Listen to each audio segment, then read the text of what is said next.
Monsieur le Président, chers collègues, quand on fonce droit dans le mur, il est souvent préférable de rebrousser chemin. Persister presque religieusement dans l'objectif européen de 25% de terres agricoles bio d'ici 2030 a comme conséquence une baisse de la productivité agricole, une perte croissante de notre souveraineté alimentaire et a des répercussions écologiques néfastes. Le bio en France, selon le ministère de l'Agriculture, c'est de 28% à 57% de rendement en moins par rapport au conventionnel. Et sauf à vouloir un retour à l'âge de pierre, il impliquera forcément une hausse des surfaces cultivées, rimant avec déforestation et impact sur la biodiversité. De l'autre côté, certaines innovations sont porteuses d'espoir.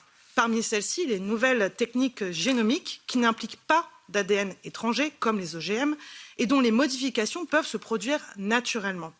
Elles entrevoient la possibilité de concilier productivité et adaptation au changement climatique.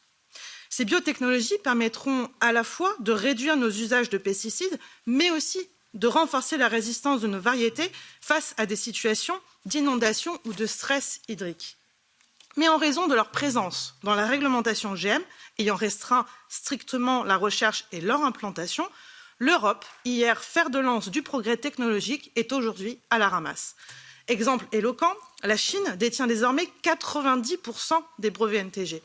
Et comme d'habitude, nous finirons, à cause de votre incompétence, par importer massivement pour notre consommation des produits dont nous avons nous-mêmes restreint drastiquement la production. Dans votre rapport, vous faites le constat juste que l'objectif prévu par le pacte vert d'un quart de surface bio en Europe est hors de portée. Peut-être faudrait-il profiter de cet instant de lucidité pour tracer un nouveau chemin. Ma question est ainsi la suivante. Dans le but de pouvoir réellement s'adapter au changement climatique, quelles recommandations porteriez-vous quant à l'assouplissement des règles, la recherche et le développement des nouvelles techniques génomiques? Je vous remercie.